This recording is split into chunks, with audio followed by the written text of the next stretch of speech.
I'm Rachel Magnus. I'm the curator of the Bakersfield Museum of Art. I'd like to introduce a piece from the museum's permanent collection by artist Dorothy Churchill Johnson. In 1976, Churchill Johnson moved to Santa Barbara after studying art on the East Coast.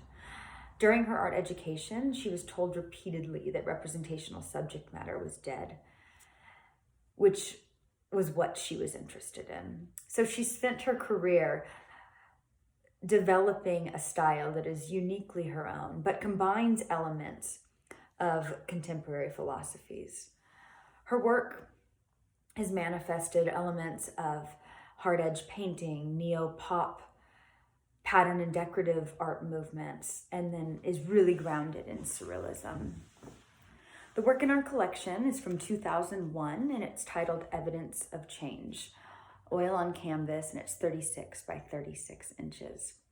This work is from the artist's Surrealist Landscape series.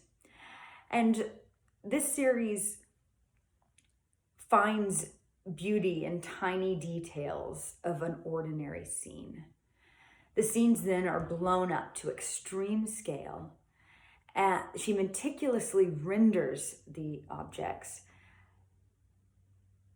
but the way that they're composed is slightly jarring. Evidence of Change in our collection depicts an ephemeral moment where nature and humanity collide. What interests me the most about this painting is how the viewer experiences it. Upon first glance, you see this leaf, which is at the center of the composition, but you immediately become kind of drunken or enamored by the intricate detail in which the leaf is rendered. You start to see the subtle shifts of orange to tans to rust colors, and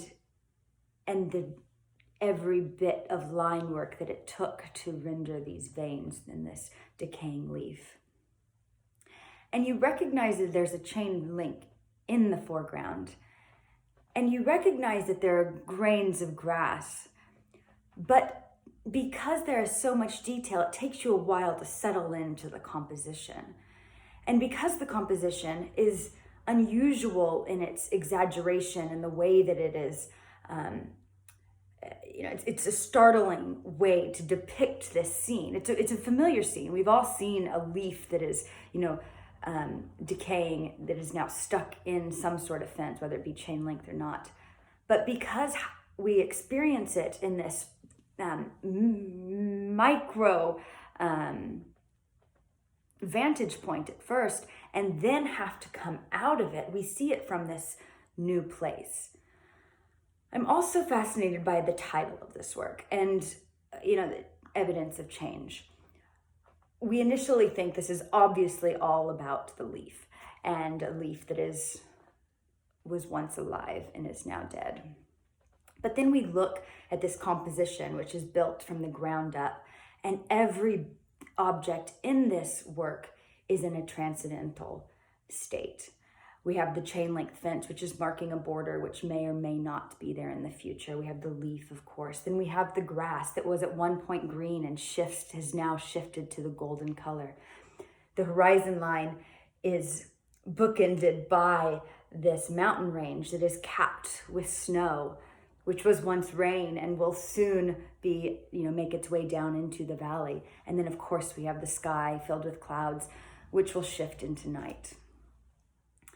The work, and much of the artist's work from this series specifically, begs the question, is humanity in harmony with nature? And I think that question is relevant at any point, but especially today. And I hope that this has given you a little more insight about Churchill Johnson's work. Please take a moment to look through some of our other permanent collection pieces. If you are not yet already, make sure that you are following us on all of our social media platforms, Instagram, Facebook, and Twitter, and sign up for our newsletter at bmaway.org. Thank you so much for listening, and I hope to see you all very soon.